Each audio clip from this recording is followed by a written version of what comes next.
Today we have 10 lessons we can learn from the book, The Total Money Makeover, by Dave Ramsey.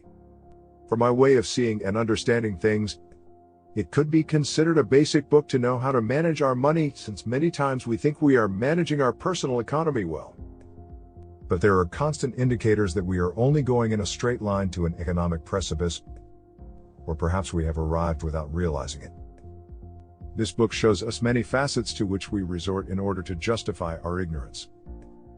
For example, consciously or unconsciously, we make purchases to appear to have a higher status, either with society, with our neighbors, or with our friends, by having a better car or dressing better. But that makes us spend money indiscriminately, or even worse, resort to debt. And this way of maintaining status is the same as heroin for drug addicts. We feel like we need it, but it actually harms us and serves no purpose. So let's look at these lessons on how to handle money, how to manage it, and how to live more peacefully, even how to have an assured retirement and not have nightmares about that uncertain future with no pension that we well know will come in our old age. The book begins by explaining what it was like for him to sit in the armchair, but deep down he knew he did not enjoy it. He could be considered a successful person, but in reality he was a person with a lot of stress and a lot of pressure. He couldn't enjoy life and he couldn't afford it, as he decided to opt for luxuries that had him tied to a wheel that wouldn't allow him to stop. If he stopped, everything would fall apart. He could not stop working because the debts and commitments they had would eat him alive. Internally, he knew he had to work until he died. Like many of us who were watching this video, he lived through all this and was at the end of his rope, until he finally decided to stop this torture and went out to look for information.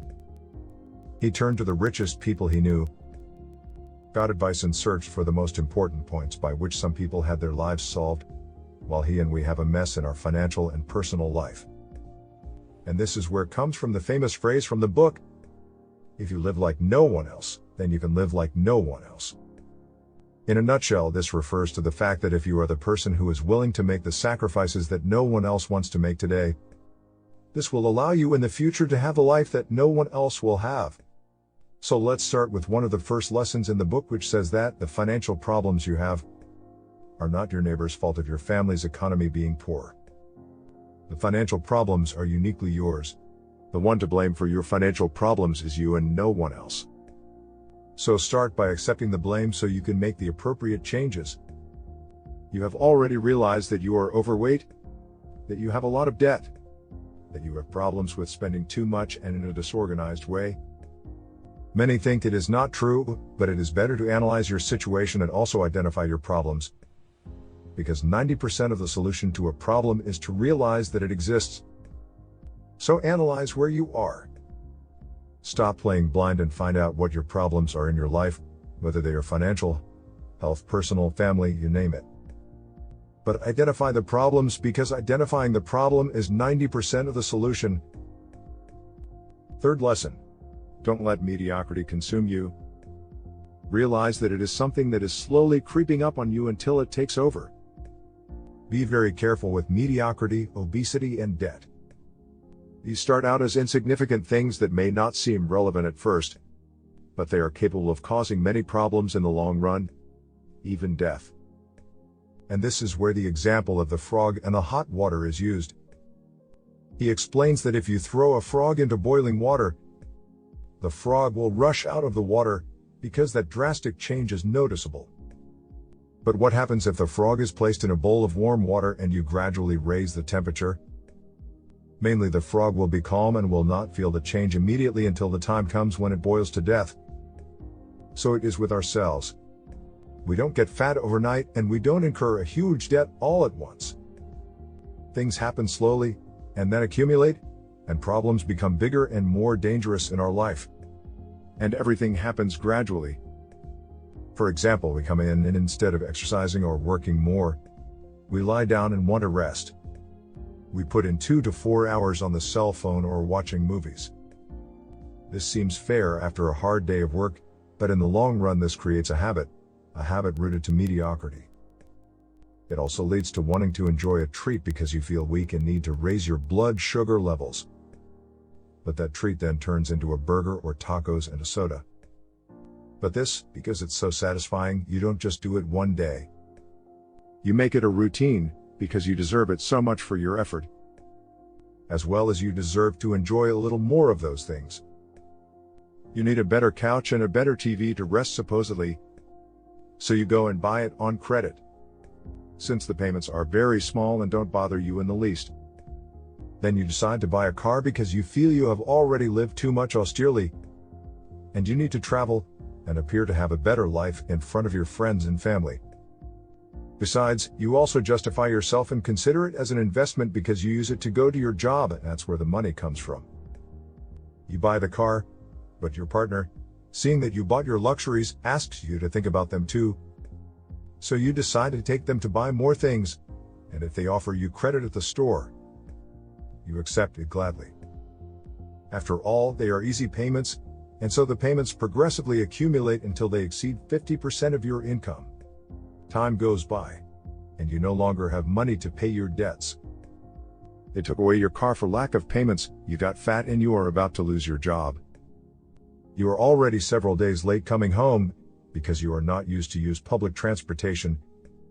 And since you have no other source of employment, you know you are going to lose everything. Your house, your life, your family, and everything you love. Because you decided to sit on that couch and have bad habits. Habits that have cost you everything, habits that gradually diminished your life. Maybe this story seems a bit exaggerated, because maybe your bad habits are just starting to take temperature. But believe it or not, many people are already living this, and maybe you are in warm waters for the moment. So jump out of that pot that is about to boil soon. Short lesson. Debt is not a tool. Many of us have been sold on the idea that debt is a resource that you can draw on in an emergency or use the money wisely in advance if you pay it off before it earns interest. But you think a huge company that grew on debt won't know how you think, or won't know how to profit from your inefficient saving, or your urge to indulge your basic pleasures. They sell you the idea of using your credit card and not paying interest, by paying before the deadline. But remember that in this life everything can go wrong. You spend more than you can pay before, or some problem arises that does not allow you to collect the amount you need. You say it's okay, pay 1 month with interest, and it becomes very comfortable for you to give that small payment, instead of the whole amount to pay off the debt. And after that, since you have already tasted the sweet honey of small payments, it will be very difficult for you to stop. It's a tactic to induce you to get into debt. It tells you that you are not going to pay interest, but sooner or later you are not going to be able to pay, you are going to be late. You are going to use more money, some emergency is going to come up and you are going to incur in that payment with interest. And if you don't believe me, pay attention. The bank is not going to lend you money when you have no money. In case you haven't noticed, the bank only offers you credit when you have money. Because it is in their interest that you can pay their interest, and that some emergency arises so that you fall into their nets. Don't fall into debt. Debt is not a resource, it is not an instrument. It is nothing like that. It is only a burden to you. Fifth lesson. Many seek financial freedom, but in reality financial freedom is based on not having debt. Having no debt is equivalent to having no owner. To be debt-free is to be free. Sixth lesson. If you are not a millionaire, you have to take out insurance for everything. Because we all hate to pay for insurance. But how we wish we had one when someone gets sick, or we have an accident. You have to research insurance well, and which are the best in your country. Don't leave that for later, as they can be a lifesaver in an emergency and prevent you from being out on the street. Seventh lesson. Create an emergency fund. Based on Murphy's Law that says if something can go wrong, it will go wrong. And it's not that we are negative or look for the bad in our lives. Anything can happen to us, an illness, a shock, a catastrophe, or an economic crisis like the one we are currently going through. And that emergency fund can be our anesthesia in times of pain like this. I recommend you to start first of all, gathering approximately $1,000, which is very little, but it is the beginning. and that money will not be used to buy clothes or to put a down payment on a car. That money will be only and exclusively for emergencies. Eighth choice. After creating the emergency fund, find a way to pay off all your debts. All of them. Sell your car, sell clothes, sell work, sell overtime. Have a garage sale, but generate more income. Pay off your debts. Use the snowball method, which is to only pay what you need to pay, so you don't accrue interest on the larger debts, and pay off the smaller ones first. Then, when you pay off the smaller ones, you will add that payment to the next one, and so on, until the payment becomes huge on the largest debt, so you finish as soon as possible and pay less interest. Ninth lesson. After paying off your debts, grow your emergency fund to 6 months' salary or more. Assuming you need about $2,000 a month to live on, then your emergency fund would have to be at least $12,000 for any catastrophe. Some illness, a layoff, some health crisis, etc. The bigger your emergency fund, the better. The more peace of mind you will have in your life. 10th choice. After you have paid off your debts, after you have an emergency fund, start creating new sources of income. And start saving for your retirement, putting your savings to generate interest, not your emergency fund, but rather your extra savings.